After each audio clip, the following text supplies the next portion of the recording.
বৈষম্য বিরোধী ছাত্র আন্দোলনের শিক্ষার্থী উপজেলা বিএনপির আহ্বায়কের বিরুদ্ধে পাল্টাপাল্টি মামলা, বিএনপি নেতার বিরুদ্ধে মামলা প্রত্যাহারের দাবিতে পীরগাছা বাজারে আধাবেলা হরতাল চলছে।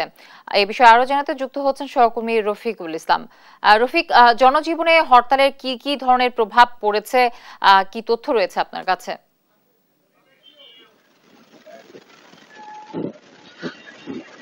জি জ্যোতি, আমরা এই মুহূর্তে রয়েছি রংপুরের পীরগাছা বাজারে। আমরা দেখানোর চেষ্টা করছি যে এটি রংপুরের পীরগাছা উপজেলার পীরগাছার সব থেকে বড় বাজার, যেহেতু এখানকার এই বাজারের সভাপতি হচ্ছেন বিএনপি উপজেলা বিএনপি আহ্বায়ক এবং আমিনুল ইসলাম রাঙ্গা, তিনি এই বাজারের সভাপতি। তার বিরুদ্ধে সম্প্রতি সময় একটি মামলা হয়েছে, যেটি গত ৫ তারিখের একটি ঘটনা। অর্থাৎ যারা বৈষম্য ছাত্র আন্দোলনের কিছু ছাত্র রয়েছে, তারা বলেছেন যে ওই দিন ঘটনায় যে উপজেলা আওয়ামী লীগের সাধারণ সম্পাদক, তার যে ব্যবসা প্রতিষ্ঠান রয়েছে, সেই ব্যবসা প্রতিষ্ঠানে তারা কিন্তু হামলা করতে চেয়েছিল। যেহেতু এই আওয়ামী লীগ নেতা এই বাজারের সাধারণ সম্পাদক এবং এই বাজারে আবার অন্যান্য দলের নেতাকর্মীদের কিন্তু ব্যবসা প্রতিষ্ঠান রয়েছে। তো আমিনুল ইসলাম রাঙ্গা বলেছিলেন যে যেহেতু অন্যান্য ধর্মের এবং অন্যান্য দলেরও ব্যবসা প্রতিষ্ঠান রয়েছে, তা এ কারণেই সেই ব্যবসা প্রতিষ্ঠানগুলো রক্ষা করতে তিনি কিন্তু এই যে ফাঁকাগুলি করেছেন, এমনটি তিনি বলেছেন।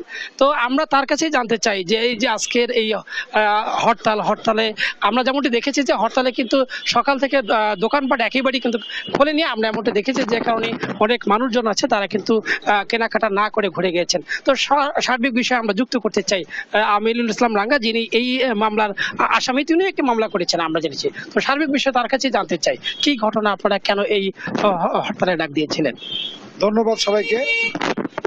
গত ৫ তারিখে পীরগাছা বাজারের হিন্দু সম্প্রদায় থেকে শুরু করে সর্বস্তরের ব্যবসায়ীরা নিরাপত্তার সাথে আমরা সবাই ব্যবসায়ী সমিতির নেতৃবৃন্দ, রাজনৈতিক নেতৃবৃন্দ সবাই মিলে পীরগাছা বাজার রক্ষা করার স্বার্থে আমরা সবাই মিলে সাথে সমবেত হয়েছিলাম।